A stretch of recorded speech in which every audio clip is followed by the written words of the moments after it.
Right now, possibly in your neighborhood, and certainly in thousands of others around the world, a motorcycle is dying of neglect.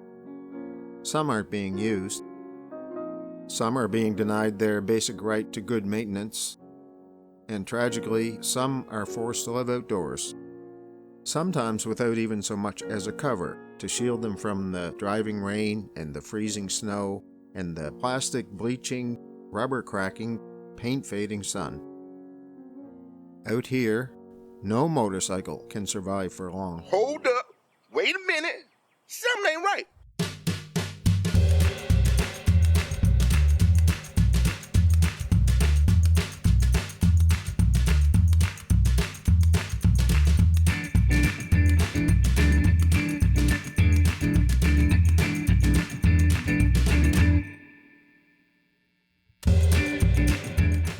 Hey, welcome to the shop.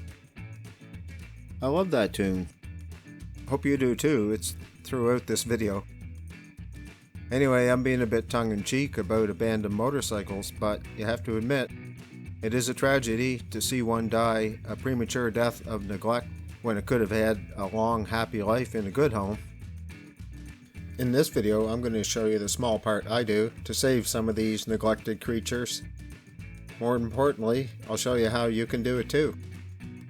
It's okay if you're more motivated by capitalism than compassion, because you can make money and save an abandoned mechanical soul at the same time.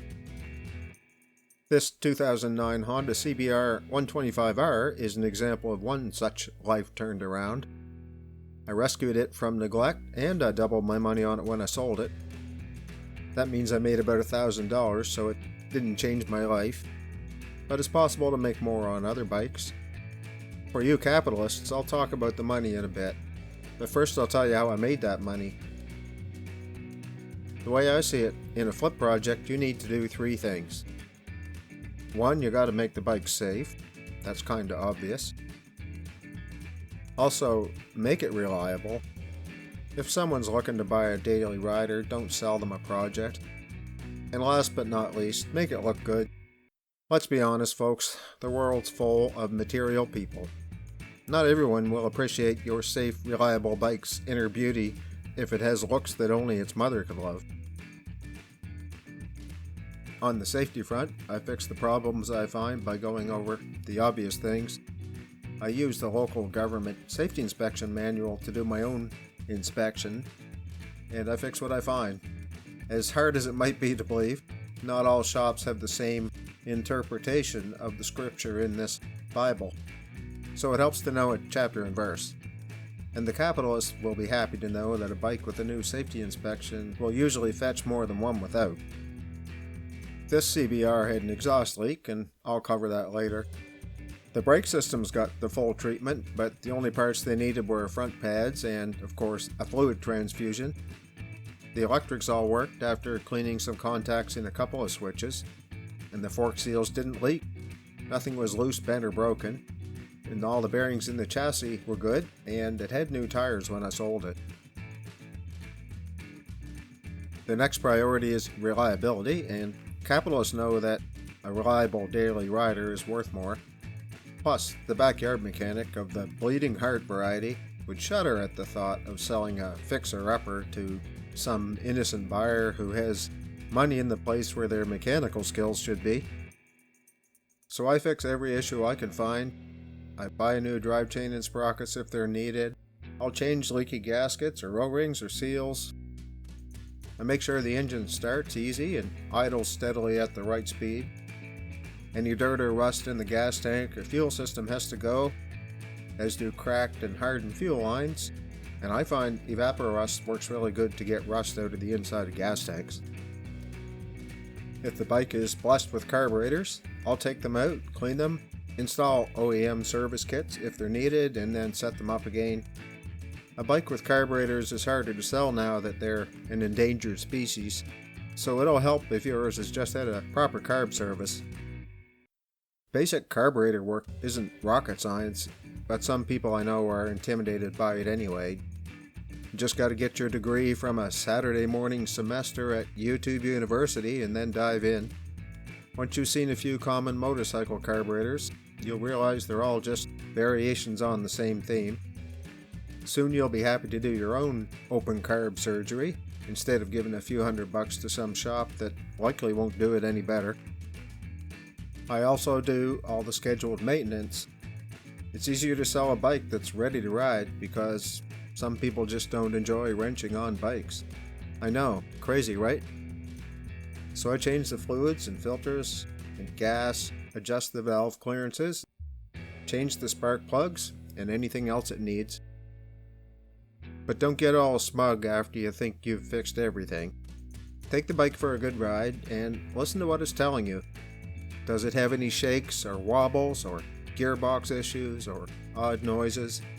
An ailing motorcycle will usually let you know where it hurts, if your bedside manner is tuned to hear it. Once your bike is a safe, solid runner, your last task is to make it look as good as it works. This is the best part. This is where your once fading waif of a motorcycle takes its final step of a metamorphosis into a clean, shiny daily rider that's sure to catch the eye of even the most material people among us. That metamorphosis usually involves a good cleaning and then fixing things like rusted steel, oxidized aluminum, faded or scratched paint, and other unique features that every neglected bike will have. Like I said, this bike needed to be saved. Even in good condition, an older 125 won't fetch a high price, so soon this one just wouldn't have been worth fixing. It was kept outdoors, uncovered in our harsh Canadian climate for at least a couple of years, and it had all the usual damage.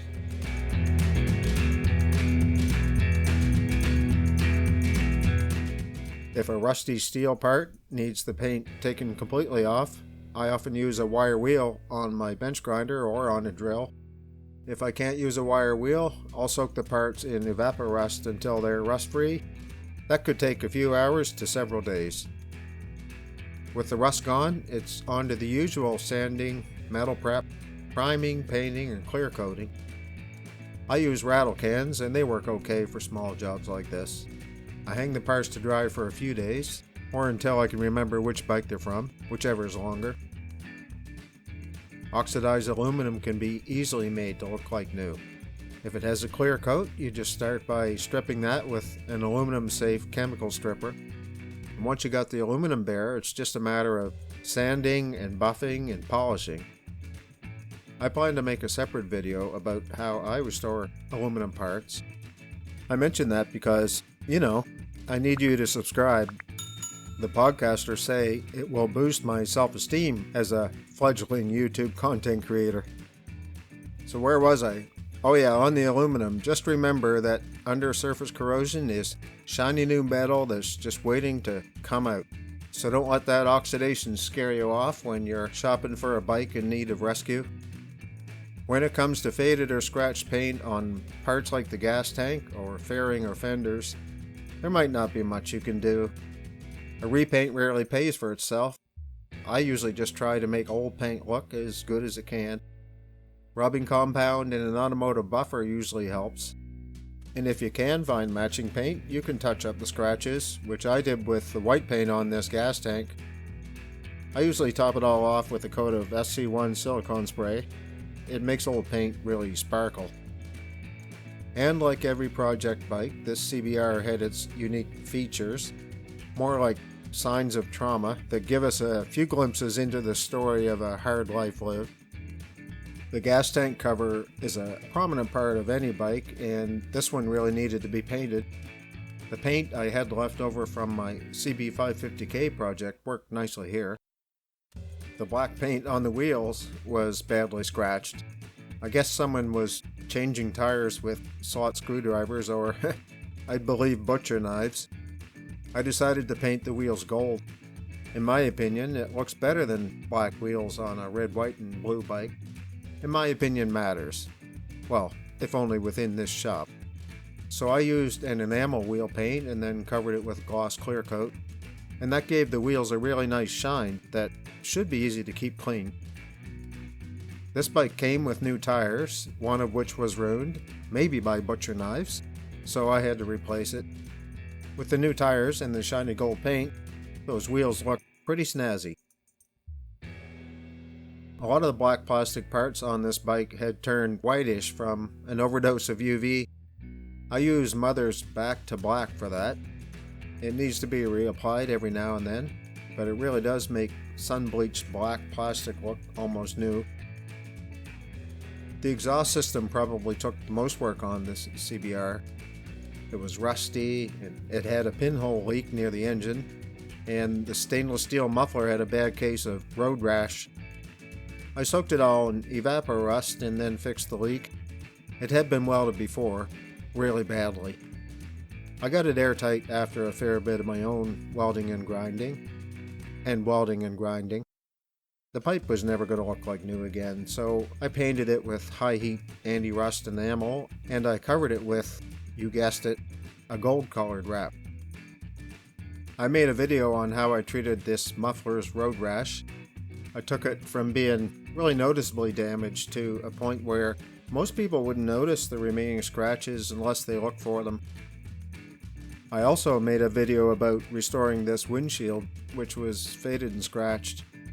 No motorcycle makeover is complete until the windshield is clear. Some finicky shoppers will want a windshield they can actually see through. This was an easy fix using an automotive buffer and a compound I bought online. So to sum it up on the cosmetics, the prominent bigger parts catch the eye when they're restored, and fixing the smaller parts ties it all together to make the whole package look years newer. Those material people might not much care about what's under the skin, but they totally get the importance of accessorizing. So here's where I can dole out some capitalist candy. I bought this bike for 500 Canadian dollars, which right now is about 400 US, and here's what I spent to get it ready to sell. So, I'll use the magic of mathematics to show you how I did. I invested $500 to buy the bike, plus $575 to fix it up, for a total of $1,075. I sold it for $2,200, and after subtracting the $1,075 invested, I have $1,125 left over.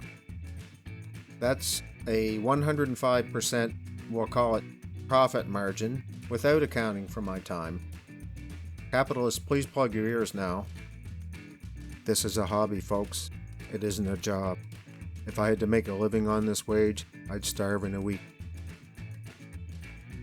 This old CBR came in a package deal with a 2005 Suzuki 650 Bandit.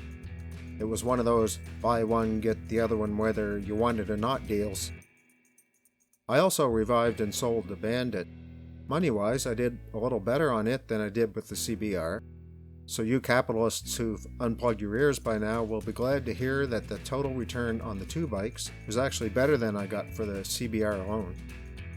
I'll tell you more about that Bandit in another video, so subscribe to see that. Even if this hobby won't make me rich, it does bring in a little play money. After I sold these two bikes, I bought another cool project. It's a 1976 Honda CB404. And isn't it a beauty? I made one video about it already, and it's been the most popular one on my channel so far. So please check it out right after you like and share this one. Thanks for watching.